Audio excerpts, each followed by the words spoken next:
अमरीकी रियासत वर्जीनिया में डेमोक्रेट्स ने तारीखी कामयाबी हासिल कर ली। डेमोक्रेट उम्मीदवार एबिगेल स्पेन वर्जीनिया की पहली खातून गवर्नर और गजाला सिद्दीकी नायब गवर्नर मुंतखब हो गए। अमरीकी मीडिया के मुताबिक वर्जीनिया में डेमोक्रेट्स ने रिपब्लिकन्स से गवर्नर की नशिस्त वापस ले ली है। गवर्नर के लिए एबिगेल स्पेन बर्जर ने मुखालिफ उम्मीदवार वेंसम अर्ल सीयर्स को शिकस्त दी। नायब गवर्नर की उम्मीदवार गजाला हाशमी ने भी कामयाबी हासिल करते हुए अपने हरीफ जॉन रीड को पीछे छोड़ दिया। डेमोक्रेट पार्टी की उम्मीदवार भारतीय निजात गजाला हाशमी पहली मुस्लिम नायब गवर्नर हैं। एटलांटा के मेयर के इंतखाब में आंद्रे डिकिंस दूसरी मुद्दत के लिए मेयर मुंतखब हो गए हैं।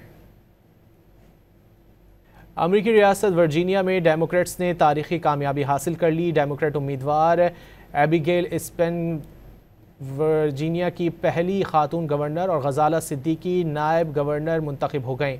अमरीकी मीडिया के मुताबिक वर्जीनिया में डेमोक्रेट्स ने रिपब्लिकन्स से गवर्नर की नशिस्त वापस ले ली है। गवर्नर के लिए एबिगेल स्पेन बर्जर ने मुखालिफ उम्मीदवार वेंसम अर्ल सीयर्स को शिकस्त दी। नायब गवर्नर की उम्मीदवार गजाला हाशमी ने भी कामयाबी हासिल करते हुए अपने हरीफ जॉन रीड को पीछे छोड़ दिया। डेमोक्रेट पार्टी की उम्मीदवार भारतीय निजात गजाला हाशमी पहली मुस्लिम नायब गवर्नर हैं।